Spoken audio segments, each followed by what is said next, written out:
प्रार्थना के बाद मैं आज के खास वक्ता श्रीमती डॉक्टर नीरजा गुप्ता जी से अनुरोध करूंगा कि वो अपना प्रवचन शुरू करें। सादर निमंत्रित हैं और हम आपके आभारी हैं कि आपने हमारा ये कार्यक्रम है उसमें इतना बड़ा सहयोग दिया है। डॉक्टर नीरजा गुप्ता जी। सादर नमस्ते। सद्विचार परिवार के आज इस विशेष आयोजन जो आदरणीय श्री हरिभाई पांचाल की स्मृति के अंतर्गत इस व्याख्यान माला में मण्डनी जमनवार के अंतर्गत आयोजित है। सबसे पहले आदरणीय पीके लहरी सर और सभी जो ऑर्गेनाइजिंग में सहभागी हैं, आप सबको मेरा सादर वंदन। मैं स्वयं को बहुत अनुग्रहित समझती हूँ कि आज मुझे इस मण्डनी जमनवार में बोलने का थोड़ा अवसर मिला है।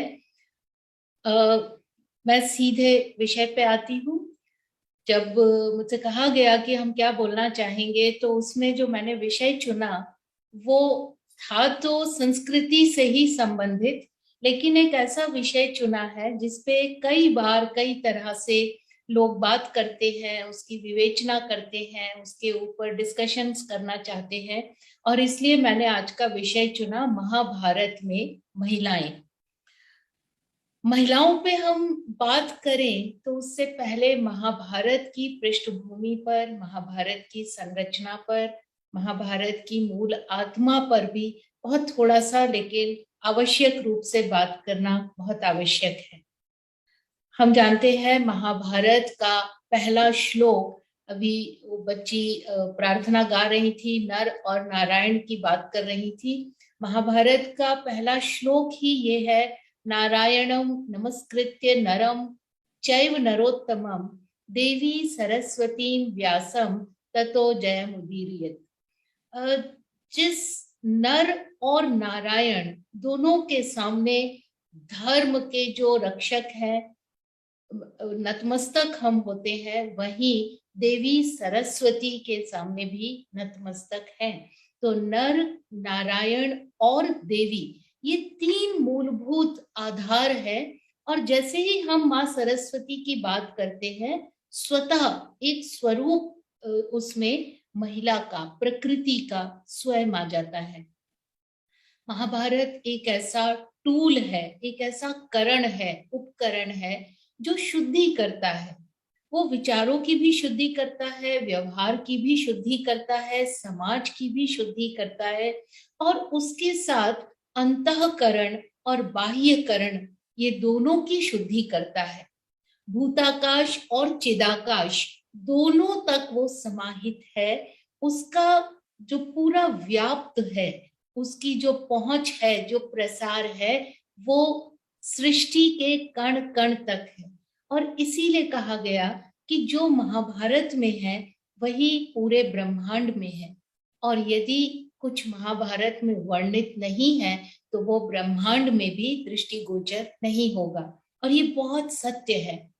महाभारत की जब रचना हुई, उसका पूरा प्रारूप इतना बड़ा लेकर मुनि व्यास जब ब्रह्मा जी के पास पहुंचे और उन्होंने कहा मुझे इसकी रचना करनी है, तो उसका स्वरूप देख के ब्रह्मा चकित रह गए। बोले ये कौन लिखेगा, इतना बड़ा विशाल स्वरूप महाभारत का। 30 लाख श्लोक इसकी भूमिका लेकर गए थे व्यास। तो ब्रह्मा कहते हैं ठीक है, आप गणपति को ले जाइए, गणपति लिखेंगे। और गणपति ने लिखने से पहले एक शर्त रखी कि मैं रुकूंगा नहीं, आप बस बोलते जाएं, मैं लिखता जाऊंगा, जहां आप रुक गए वहीं मैं लिखना छोड़ दूंगा। इस शर्त के ऊपर ब्रह्मा जी, व्यास मुनि ने भी एक शर्त रखी। बोले ठीक है, आप लगातार लिखिएगा, पर शर्त यह है जो भी श्लोक मैं बोलूंगा उसके सारे अर्थ, जितने भी संभावित अर्थ हैं, उन सारे अर्थों का मनन करके समझते हुए उसके बाद ही आप लिखेंगे। तो होता ये था कि जब तक गणपति एक श्लोक की लिखते थे, तब तक व्यास जी 4-5 श्लोक की रचना कर देते थे।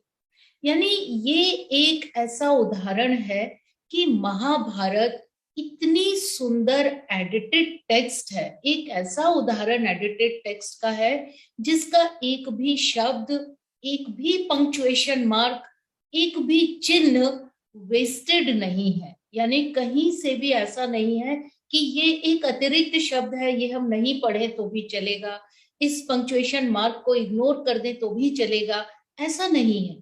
इतनी सुंदर एडिटेड टेक्स्ट है, इतना उसका सुंदर लेखन हुआ है कि एक एक शब्द, एक एक चिन्ह, एक एक बीच की जो रिक्तियां हैं, जो गैप्स हैं, हर चीज का मतलब है।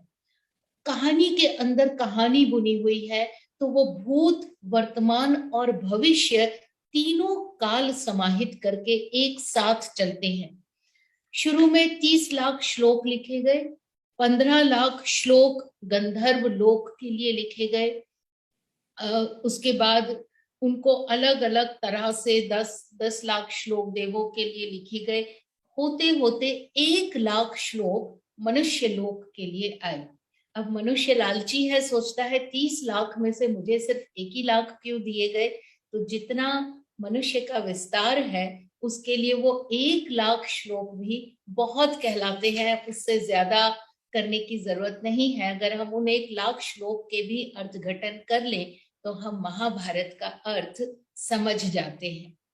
महाभारत इसलिए मैं थोड़ी सी भूमिका बांध रही हूं क्योंकि उसमें बहुत तरह के प्रमाण हैं, बहुत तरह का विश्व है, बहुत तरह के संसार हैं, उसमें न जाने कितनी तरह के जन्म हैं। हम जिस जन्म को जानते हैं, हम जिस तरह से जन्मे हैं, वो पृथ्वी पे जन्मा हुआ एक शरीर है। ये पृथ्वी है, पृथ्वी के 5 तत्व हैं और उन 5 तत्वों को हम प्रकृति बोलते हैं। और वही प्रकृति जो बाह्य प्रकृति है, उसी से मनुष्य की प्रकृति भी बनी है।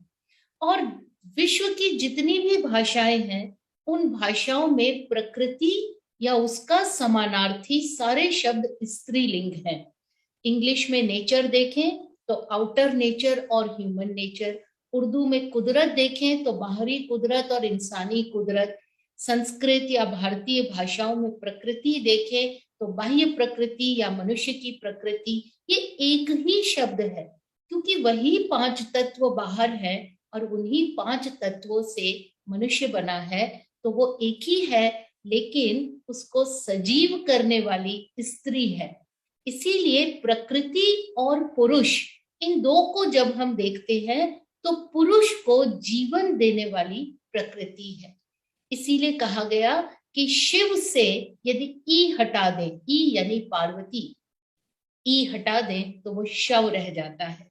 तो जो इस संसार को, संस्कृति को, इस समस्त ब्रह्मांड को जो जीवन दे, वो स्त्री है, वही प्रकृति है। और हम जिस तरह का जन्म जानते हैं वो योनि जनित जन्म है। योनि जनित जन्म यानी धरती पर हम जिस तरह जन्म लेते हैं, शरीरों से जन्म लिया जाता है, उसमें शरीर एक बहुत बड़ा कॉज है, कारण है जन्म लेने का। लेकिन महाभारत एक इतनी एडवांस्ड टेक्स्ट है, एक इतना आगे तक के विज्ञान के स्वरूप को वो प्रतिस्थापित करती है, न सिर्फ कहानियों में, बल्कि महाभारत कहती है ये सब जीवंत हुआ है। जो कुछ महाभारत में लिखा गया वो जीवन में हो रहा था, इसलिए उसमें अग्नि से जन्म है, उसमें जल से जन्म है, उसमें वायु से जन्म है, यहाँ तक कि ग्रहों की ऊर्जा से भी जन्म है। अब हम अविश्वास इसलिए करते हैं क्योंकि हमारी बुद्धि में तो सिर्फ योनि जनित जन्म है, हम अयोनि जनित जन्म के स्वरूप ही नहीं जानते। तो जरूरी नहीं कि जो वायु पुत्र है उसका जन्म भी शरीर से हुआ हो, जो अग्निपुत्री है या यज्ञ सेनी है उसका जन्म भी शरीर से हो। तो महाभारत सबसे पहले तो ऐसे प्रमाण स्थापित करती है जो विज्ञान में संभव है। हम आज देखते हैं कितने टेस्ट ट्यूब बेबीज हैं, सरोगेसी है, ये सब कहीं ना कहीं छोटे छोटे स्वरूप में महाभारत के उस वृहत विचार की ही कल्पना की पुष्टि करते हैं कि आगे जाके शायद ये विज्ञान वायु पुत्र तक पहुंच जाए, अग्निपुत्री तक पहुंच जाए। इन सभी प्रश्नों को समाहित करते हुए बहुत सारे प्रश्न महाभारत की स्त्रियों पर खड़े किए जाते हैं। इसीलिए जो कुछ भी छोटा मोटा ज्ञान मैंने अर्जन किया है महाभारत के लिए, आज के विषय में वही रखने जा रही हूँ। दूसरी बात यह है कि महाभारत में कई तरह की नीतियां हैं। एक नीति है राजनीति। राजनीति पितामह भीष्म समझाते हैं किस तरह से राज्य चलना चाहिए, किस तरह से राजा होना चाहिए, राजा का क्या धर्म है, प्रजा का क्या धर्म है, राजा के मित्र का क्या धर्म है, शत्रु के प्रति क्या धर्म है, वगैरह वगैरह राजनीति। दूसरी है कूटनीति। कूटनीति के प्रणेता कृष्ण है। जहां राजनीति ना चले वहां कूटनीति से तैयार करके राज्य की सेवा करनी चाहिए। लेकिन एक तीसरी नीति भी है जो महाराजा विदुर की है, और वो है सहज नीति।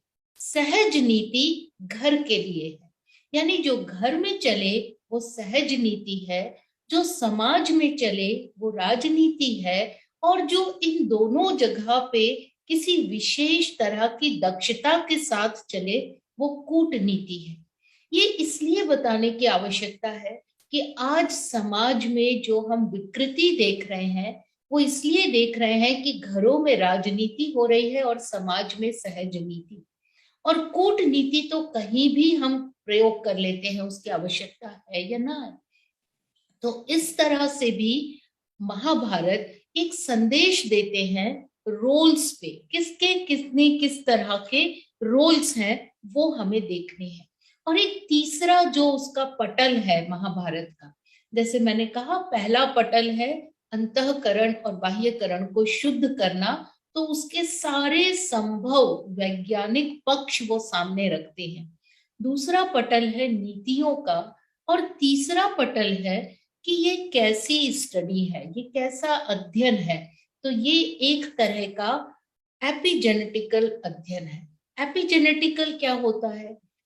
हम जब ग्रहों की बात करते हैं तो हम ग्रह को कोई निर्जीव वस्तु की तरह नहीं देखते, हम पृथ्वी को निर्जीव नहीं देखते, हम उसमें जीवन देख रहे हैं, हम उसे बीइंग कहते हैं। तो हम कहते हैं यूनिवर्सल बीइंग, यानी जिसमें एक जीवित स्रोत है, एक आत्मा तो नहीं कहेंगे लेकिन एक जीवित स्रोत है। इसलिए हर चीज में वो एक बीइंग की बात आ जाती है, उसमें किसी ना किसी तरह का जीवन है। जब हम यहाँ पहुंचते हैं तब हम देखते हैं कि हर चीज जीवित अवस्था में उपलब्ध है। महाभारत में कई ऐसे पर्व हैं जिन पर्वों में स्त्रियों की बात आई है, और सबसे बड़ा उसमें एक पर्व है वन पर्व। हमने बहुत से नाम सुने हैं, मैं जो नाम लेने जा रही हूँ महिलाओं के, वो नाम सबने सुने हैं, लेकिन ये नाम पहली बार महाभारत में आए हैं। इस दृष्टि से ये बात रख रही हूँ। अक्सर जब हम कहते हैं महाभारत में कौन कौन सी स्त्री पात्र हैं, तो समझ में आता है गांधारी है, कुंती है, द्रौपदी है, अंबालिका, सत्यवती, हिडिंबा, बहुतों को सुभद्रा भी पता है, कुछ को उलूपी भी पता है, चित्रांगदा भी पता है, लेकिन कुछ और भी है महिला। वो है गांधारी, वो है उर्वशी, फिर शकुंतला, देवयानी, सावित्री, दमयंती। ये सब पहली बार इनका वर्णन महाभारत में ही होता है। पहले व्यास की दृष्टि समझें। अगर इतनी महिलाएं, इतने महिला पात्र व्यास बनाते हैं, रचते हैं, तो वो किस दृष्टि से महिलाओं को रखते हैं, उनके महिलाओं के पात्र की क्या डिजाइनिंग है। तो वो कई बातें कहते हैं। पहली बात वो ये कहते हैं कि महिला बहुत सशक्त है, हर चीज के पीछे एक स्त्री शक्ति है। फिर वो कहते हैं कि वो पुरुष की अर्धांगिनी है, आधा भाग है। फिर कहते हैं पुरुष की सबसे निकट मित्र है। ये पोजीशनिंग हो रही है, महिलाएं समाज में किस जगह किस तरह से स्थित है, ये व्यास बहुत साफ करते हैं। फिर कहते हैं स्त्री धर्म है, अर्थ है, काम है। यहाँ रुक जाते हैं, लेकिन फिर कहते हैं मोक्ष भी है। मोक्ष के साथ भी लगाते हैं, लेकिन मोक्ष भी है।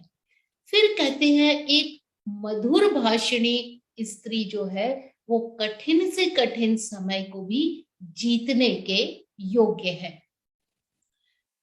एक जगह व्यास कहते हैं कि स्त्री पिता तुल्य है, वो इतना बड़ा संरक्षण दे देती है।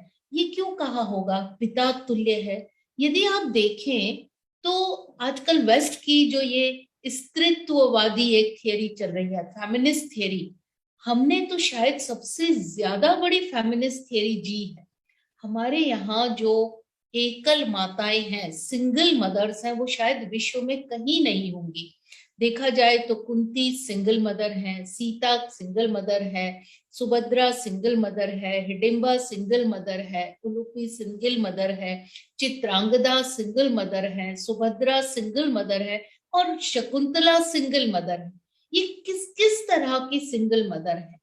इन लोगों ने सिर्फ बालकों का पालन पोषण नहीं किया, बल्कि भारतवर्ष के भावी राजाओं को बड़ा किया है, हर क्षेत्र में निपुण किया है अपने आप से।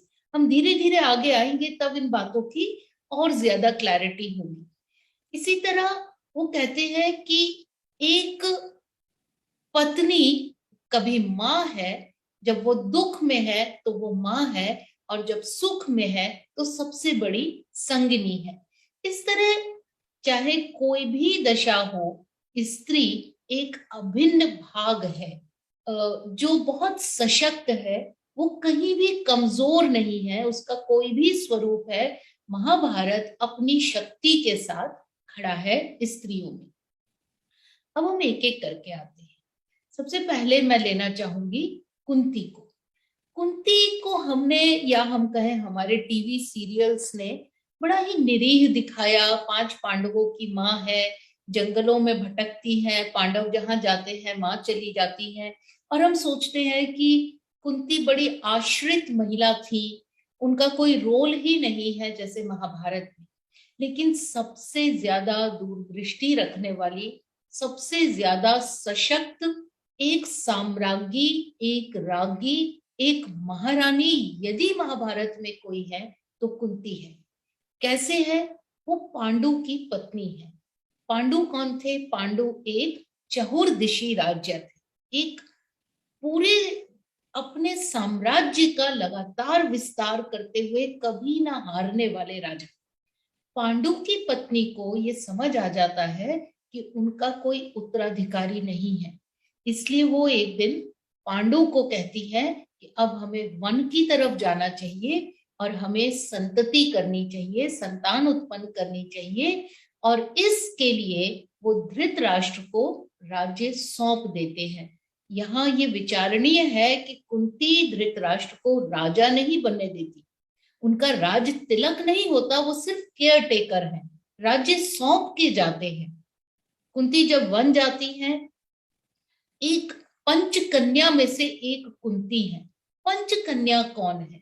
पंचकन्या वो स्त्री पात्र है या स्त्रियां हैं जिनमें अत्यधिक ऊर्जा है। इतनी ऊर्जा है कि कुंती जैसी ऊर्जा किसी में ना पहले थी और ना ही आज तक है। आप एक दिया जलाते हैं, दीपक जलाते हैं, तो दीपक के ऊपर कभी हम हाथ रखते हैं आरती लेने के लिए, हाथ रखते हैं तो हम एक लिमिट तक ही दीपक की लौ के पास अपना हाथ ले जाते हैं और फिर हमारा हाथ जलने लग जाता है। लेकिन कुंती के शरीर में जो ऊर्जा थी वो इतनी सशक्त थी कि सूर्य की ऊर्जा भी उसमें समाहित हो जाती है, जिससे वो गर्भ धारण करती है। कुंती एकमात्र ऐसी स्त्री पात्र है जिनमें ग्रहों की ऊर्जा को समाने की ताकत है। उनकी अंदर की ऊर्जा इतनी सशक्त है, वो एक इतना बड़ा ऑरा समाये हुए हैं अपने अंदर। तो वो ऊर्जा कुंती लेकर जब वन जाती है, ऑलरेडी कर्ण का एक एक्सपेरिमेंट हो चुका है। कर्ण पे हम अगर रहा समय तो दोबारा आएंगे, क्योंकि कर्ण का अपना एक अध्याय है, उनके अलग प्रश्नोत्तरी चलती है। अभी हम कुंती की बात कर रहे हैं। तो कुंती के शरीर की जो ऊर्जा है, उन्हें पता था कि पांडु बहुत एनेमिक है, रक्त की बहुत कमी है और वो संतान उत्पत्ति करने में संभव नहीं है। इसलिए पांडु से अनुमति लेती हैं, और जिसे आज हम सरोगेसी कहते हैं, जिसे आज हम टेस्ट ट्यूब कहते हैं, उस प्रणाली से कुंती पुत्रों को जन्म देती हैं। और इस तरह 3 पुत्र उनके होते हैं, युधिष्ठिर, भीम और अर्जुन। और फिर अपनी वो शक्ति, अब ये देखिए साइंस का कितना बड़ा एक टकोर महाभारत करता है कि वो अपनी ऊर्जा माद्री को देती है, और माद्री से नकुल और सहदेव उत्पन्न होते हैं। तो कुंती जब 5 पुत्र हो जाते हैं, देखिए ये समझने की बात है कि कुंती 1 पुत्र या 2 पुत्रों से संतुष्ट नहीं होती। वो एक रानी है, उन्हें बहुत कुछ राज्य व्यवस्थाओं का पता है, राज्य में क्या षड्यंत्र होते हैं उन्हें पता है। तो वो 5 पुत्रों की माता बनती हैं। पांडु की मृत्यु हो जाती है, माद्री उनके साथ विदा लेती हैं, और जब थोड़े से पुत्र बड़े हो जाते हैं, तब कुंती वापस हस्तिनापुर आती है। हस्तिनापुर आके जिस तरह से उनके छोटे छोटे बच्चों पर षड्यंत्र होते हैं, कभी भीम को मारने की योजना बनती है, कभी युधिष्ठिर और अर्जुन पर आक्रमण होता है, कर्ण सामने अपना ही पुत्र है पर वो दुर्योधन का मित्र बनके बच्चों को जहर देने में शामिल है, वो सब देख रही हैं। तो उन्हें ये समझ आ रहा है कि मेरे पुत्रों को मारने की बहुत सारी कोशिशें हो रही हैं। और उन्हीं कोशिश में एक बार लाक्षागृह का पूरा कांड होता है। उस कांड से बच के जब वो जंगल जाती हैं, वन में जाती हैं, तो उन्हें ये समझ आ जाता है कि अब पुत्रों को सक्षम बनाकर ही लौटना होगा। अब सक्षम कैसे बन सकते हैं?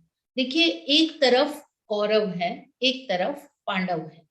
मैं कई बार ये सोचती हूँ कि कौरव क्यों हार गए, जबकि कौरव तो लगातार राज्य में थे।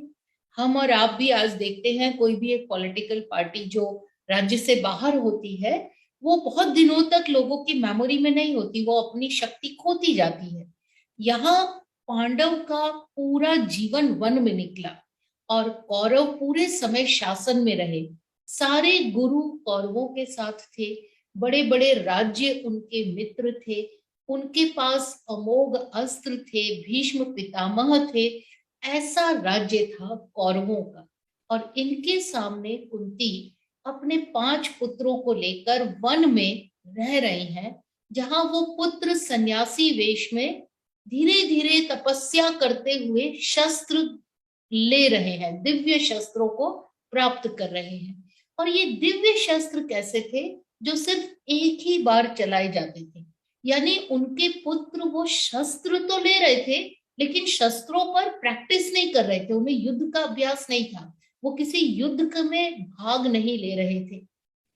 कुंती ये सब देख रही हैं और बहुत कुछ समझ रही हैं। और ऐसे में जब एक स्वयंवर में अर्जुन द्रौपदी को वरते हैं, तो कुंती कहती है 5 पुत्र द्रौपदी से विवाह कर लो। सबसे बड़ा स्ट्रैटेजिक डिसीजन, राजनैतिक डिसीजन, कूटनीति का डिसीजन अगर है तो ये है पूरे महाभारत। क्योंकि कुंती को पता है कि ध्रुपद जैसा बड़ा राज्य, कुरुवंश के बाद ध्रुपद ही सबसे बड़ा राज्य था, ध्रुपद की पुत्री को अनायास अर्जुन वर कर लेते हैं, स्वयंवर में जीत जाते हैं। यदि वो विवाह स्वयं खाली अर्जुन से करवाती तो हो सकता है किसी षड्यंत्र में यदि अर्जुन को मार दिया जाता तो ध्रुपद फिर उस परिवार के साथ बहुत दिनों तक नहीं रहते। लेकिन 5 पुत्रों को द्रौपदी से ब्याहने का मतलब है कि हमेशा के लिए ध्रुपद का संग लेना। कोई भी शासन अपनी शक्ति अपने शासकों के और मित्रों के उन शक्तियों से ही बढ़ाता है, स्वयं की शक्ति बहुत कम होती है। और वो रानी थी, वो देख चुकी थी कि उनके कोई रिसोर्सेज नहीं है, जंगलों में रहने के कारण कोई सेना नहीं है, कोई धन दौलत नहीं है, कोई मित्र नहीं है, कोई राज्य मित्र नहीं है, ऑन द कॉन्ट्रेरी बहुत सारे शत्रु हैं। इसलिए वो सबसे बड़ा डिसीजन द्रौपदी का विवाह 5 पुत्रों से कराने का लेती हैं, जिससे ध्रुपद जैसा राज्य उनकी शक्ति में, सेना में सम्मिलित हो जाए। उसके बाद भी जब पांडव वापस आते हैं, जब वो जाहिर हो जाता है कि ये यही पांडव है, द्रौपदी का विवाह हो जाता है 5 से, वो लोग हस्तिनापुर वापस आते हैं, तब जहां पे खांडव प्रस्थ था वहां इंद्रप्रस्थ की थोड़ा राज्य का बंटवारा करके युधिष्ठिर को इंद्रप्रस्थ बनाने की अनुमति मिलती है। 12 वर्षों तक पांडवों ने इंद्रप्रस्थ में राज्य किया है, जब तक वो द्रौपदी का कांड नहीं हुआ। उसके पहले लगभग 12 वर्षों तक इंद्रप्रस्थ में राज्य करते रहे पांडव। लेकिन कुंती एक दिन भी इंद्रप्रस्थ में नहीं आती हैं, वो हस्तिनापुर में ही रहती हैं। और उनका एक ही कहना है उतने पूरे अध्यायों में कि आप राजसूय यज्ञ कीजिए, स्वयं को राजा स्थापित कीजिए, हस्तिनापुर वापस आइए, मैं इंद्रप्रस्थ नहीं आऊंगी। ये एक बहुत स्ट्रॉन्ग कोई रानी हो वही कह सकती है। तो कुंती को हमने जिस तरह देखा सुना, कुंती को जब हम महाभारत में पढ़ते हैं शुरू से अंत तक, तो हर कथन के पीछे, हर घटनाक्रम के पीछे कुंती नजर आती है। वो किस किस तरह से पांडवों को एक बना के रखती है, वो किस तरह से पांडवों को प्रेरित करती है या सबको बांध के रखती है, और एक तरफ धर्म की स्थापना करने वाले राज्य की तरफ प्रेरित करती है। वो कूटनीति तो अपना रही है, लेकिन उस कूटनीति में अधर्म नहीं है। हर जगह कहती है स्थापित करो, स्वयं को स्थापित करो, छीनो मत। जबकि सबसे ज्यादा दिव्यास्त्र पांडवों के पास थे, वो चाहते तो वो छीन भी सकते थे। लेकिन कुंती का आग्रह हमेशा धर्म के रास्ते जाकर न्याय व्यवस्था से राज्य को पाना है। एट द सेम टाइम साथ साथ में कभी भी उन्होंने धृतराष्ट्र को राजा नहीं स्वयं को घोषित करने दिया। और यही कारण है, बहुत से लोग प्रश्न पूछते हैं कि क्यों दुर्योधन राजा नहीं होना चाहिए था, जबकि वो बड़ा था, वो राजा का पुत्र था। तो वो राजा का पुत्र नहीं था, वो एक केयरटेकर राजा का पुत्र था। कुंती के बारे में बहुत सारी बातें और भी हो सकती हैं, लेकिन और भी स्त्री पात्र है। एक काल्पनिक स्त्री पात्र है और वो है शकुंतला। शकुंतला अपने आप में इतनी सशक्त है, जबकि वो आश्रम में पली है, बहुत ही कोमल है, बहुत हृदय से बहुत कोमल है। उसने बाहरी समाज नहीं देखा, छल कपट नहीं देखा, वो प्रकृति के बीच में पली हुई है। भोलेपन में वो राजा पर विश्वास करती है, राजा से विवाह करती है, उनके गंधर्व विवाह से एक पुत्र उत्पन्न होता है। लेकिन वो इतनी सशक्त है कि पिता के घर से विदा हो गई, पति के घर से तिरस्कृत हुई, तो फिर पिता के घर नहीं आई, ऋषि कर्ण के आश्रम में वो दोबारा नहीं आती। वो अपने पुत्र को कहीं और जन्म देती है और वही वन में उसे पालती है। अंत में जब दुष्यंत ढूंढते ढूंढते आते हैं और वो छोटे से 5 वर्ष के भरत को देखते हैं कि वो एक सिंह का मुंह फाड़ कर उसके दांत गिन रहा है, तो उससे पूछते हैं तुम्हारे पिता का क्या नाम है। तो भरत उत्तर देता है, पिता का नाम क्यों चाहिए, मेरी माता का नाम शकुंतला है।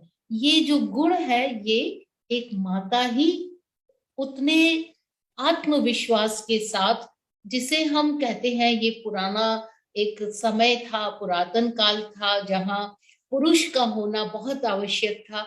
हम उस काल का उदाहरण देख रहे हैं, जहां माता अपने पुत्र से कहती है कि पिता का होना आवश्यक नहीं है, माता यदि सक्षम है तो तुम माता के नाम से जाने जाते। इसी क्रम में हम अब द्रौपदी को लेते हैं।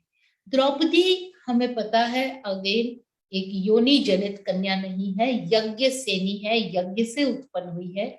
उसका भाई भी यज्ञ से ही उत्पन्न हुआ है, लेकिन द्रौपदी अवांछित रही है। उसे द्रुपद ने मन से स्वीकार नहीं किया। बाद में करते हैं लेकिन शुरू में नहीं करते।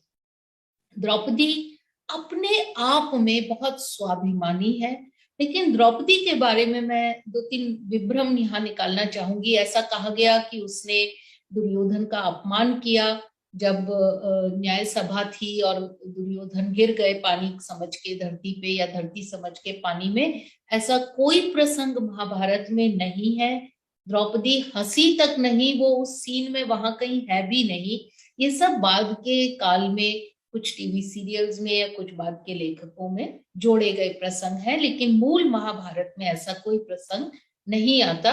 लेकिन दुर्योधन जब धृतराष्ट्र को जाकर बताते हैं कि मेरा अपमान हुआ है, तब दुर्योधन द्रौपदी का नाम लेकर बता देते हैं कि द्रौपदी इस तरह मुझ पर हंसी थी। सो जो मिस रिपोर्टिंग होती है, जो गलत बात कहने की बात है, वो दुर्योधन के पार्ट पे आती है, लेकिन द्रौपदी कभी उन पर नहीं हंसी है। महाभारत में ऐसा कहा गया है। सो द्रौपदी एक ऐसी स्त्री है जो स्वाभिमान के लिए खड़ी है, जो धर्म के लिए खड़ी है, जिसका सखा स्वयं कृष्ण है। और कृष्ण एक ऐसे सखा है जिनसे वो ये भी पूछ लेती है कि क्या महाभारत के बाद कोई बचेगा। इतना पूछने का किसी का साहस नहीं था, और वो ये जानती है कि कोई नहीं बचेगा। उसके बाद भी वो महाभारत सिर्फ इसलिए होने देती है क्योंकि उससे धर्म की स्थापना होगी। ये अपने आप में एक बहुत बहुत बड़ा साहस है। यदि वो चाहती तो शायद युद्ध को रोकती भी।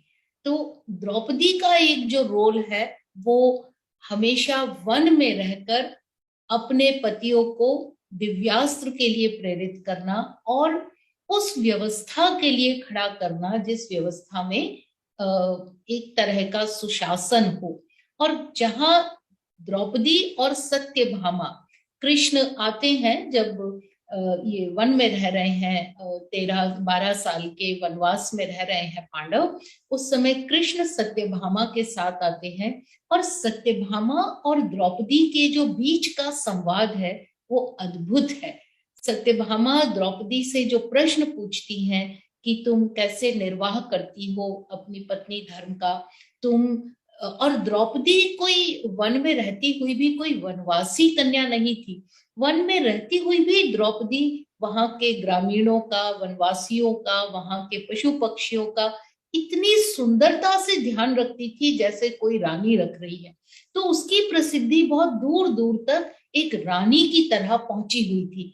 तो सत्यभामा उनसे पूछती हैं बार बार, ये निर्वाह कैसे करती हो, ये धर्म कैसे बताती हो। और वो जो पूरा एक संवाद है उसमें से द्रौपदी का पूरा चरित्र उजागर होता है कि वो कितनी बुद्धिमान है, कितनी धैर्यशाली है, कितनी दूरदृष्टि है उसमें, उसमें लोगों के प्रति कितना सम्मान है। वो एक छोटे से कण के लिए भी कितने कोमलता से उसको सराहती है, लेकिन साथ ही अपना आत्मसम्मान भी संजो के रखती है। इस क्रम में छोटे छोटे कुछ पात्र हैं, जैसे हिडिंबा है, उलूपी है, चित्रांगदा है। हिडिंबा हम जानते हैं भीम पर मोहित हुई एक राक्षसी जिसका पुत्र होता है घटोत्कच, और घटोत्कच अपने पिता के साथ महाभारत में युद्ध लड़ने आता है। इसी तरह उलूपी और चित्रांगदा अर्जुन की पत्नियां हैं, उनके भी पुत्र हैं। और चित्रांगदा वही उसी तरह एक सिंगल मदर की तरह अपने पुत्र को पालती है, बड़ा करती है, क्योंकि चित्रांगदा आसाम की तरफ के एक राज्य की रानी है, वहां से आ नहीं सकती। वहां का नया राजा वो पुत्र होने जा रहा था जब अर्जुन को महाभारत में पुनः उस पुत्र की आवश्यकता अनुसार वो भेजती है। और इनमें से किसी के भी पुत्र वापस नहीं आते, वो वीर गति को प्राप्त हो जाते हैं महाभारत के कुरुक्षेत्र के युद्ध में ही। और इसी क्रम में एक माँ का नाम आता है जो है सुभद्रा। सुभद्रा अभिमन्यु की माता है और अकेले रहकर उसने अभिमन्यु को कृष्ण की छत्र छाया में जिस तरह से पाला है वो एक अद्भुत प्रकरण है, क्योंकि उसके सामने तो इतनी अक्षौहिणी सेना थी। कृष्ण चाहते तो अभिमन्यु को उस अक्षौहिणी सेना का सेनापति भी बना सकते थे, बहन का पुत्र था, लेकिन वो किस तरह से सुभद्रा अर्जुन के एक एक बात उसको बताकर उसको बड़ा करती है, ये बातें कहना इसलिए आवश्यक है। इसमें कहीं कहीं थोड़ा बहुत रुक्मिणी का भी जिक्र आ जाता है, कभी सत्यभामा, गंगा, अंबा, अंबालिका, इनका भी वर्णन आता है, लेकिन उनपे मैं ज्यादा इस समय बात नहीं कर रही हूँ। मेरा कहने का मूल अर्थ ये है कि दो पक्ष हैं, एक है कौरव, एक है पांडव। पांडवों के पास कुछ भी नहीं था, राज्य भी नहीं, धरती भी नहीं, सामान भी नहीं, पैसा भी नहीं, मित्र भी नहीं, सेना भी नहीं, कुछ भी था तो एक एक एक एक दिव्यास्त्र थे। दूसरी तरफ कौरव थे, कौरव की इतनी विशाल सेना थी, पांडवों से कहीं ज्यादा सेना थी, सारी शक्तियां उनके पास थी, इतने बड़े बड़े राज्य उनके मित्र थे। फिर क्या वजह है कि कौरव हार गए, पांडव जीत गए? उनके पीछे एक बहुत बड़ी स्त्री शक्ति थी। कौरवों को देखें तो हमें सिर्फ एक ही स्त्री का भान होता है और वो है गांधारी। गांधारी की भी आंख पर पट्टी बंधी हुई थी। गांधारी समझ नहीं पा रही थी कि क्या सत्यताएं हैं। वो सत्य का साथ देने हमेशा खड़ी हुई, उसके मन में कभी कोई भेदभाव नहीं आया, लेकिन उसी समय वो ये नहीं समझ पाती थी कि झगड़ा किस बात का है। इसलिए वो कभी ठीक से अपने रोल को उस वृहत रूप में नहीं निभा पाई, क्योंकि उनको ये भी नहीं पता था कि वो रानी है भी या नहीं है, धृतराष्ट्र की पत्नी होने के बाद। लेकिन दूसरी तरफ अगर हम पांडवों को देखें तो हर जगह उनके पास स्त्री शक्ति थी। तो जो पहले व्यास के मैंने स्वरूप आपको कहे कि व्यास किन स्वरूपों में स्त्री शक्तियों को देखते हैं, वो सारे स्वरूप पांडवों की तरफ किसी ना किसी तरह उन स्त्रियों में थे। यहां तक कि एक क्रोध का रूप भी उर्वशी के रूप में पांडवों ने निर्वाहित किया। जब अर्जुन स्वर्गलोक में इंद्र के पास गए और उर्वशी ने उनको सामने से प्रस्ताव भेजा और अर्जुन ने मना किया, तो उर्वशी ने जो उनको श्राप दिया कि तुम अपना पुरुषत्व भूल जाओगे, और फिर इंद्र के कहने पर उस श्राप को 1 वर्ष के लिए कर दिया गया। तो अज्ञातवास में उस 1 वर्ष के श्राप ने भी अर्जुन का भला ही किया। वो बृहन्नला बन गए और पूरा नर्तक बन के, नर्तकी बन के उन्होंने वो अज्ञातवास निकाला। तो ये जो स्त्री शक्ति का पूरा एक विवरण है महाभारत में, बहुत बड़ा है, शोध का बहुत बड़ा विषय है। लेकिन आज का मैंने विषय ये इसी दृष्टि से रखा था कि हम कई बार अर्थघटन करने में बहुत जल्दी करते हैं, हम आरोप लगाने में बहुत जल्दी करते हैं, लेकिन हम पूरे स्केल पे अगर हम उसको पढ़ें तो हमें उसमें से बहुत दूसरे अर्थ निकलते हैं।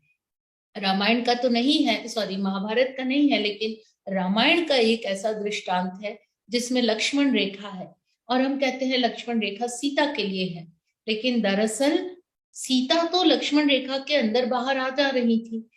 जिसको लक्ष्मण रेखा ने रोका था वो रावण था, लक्ष्मण रेखा रावण के लिए थी।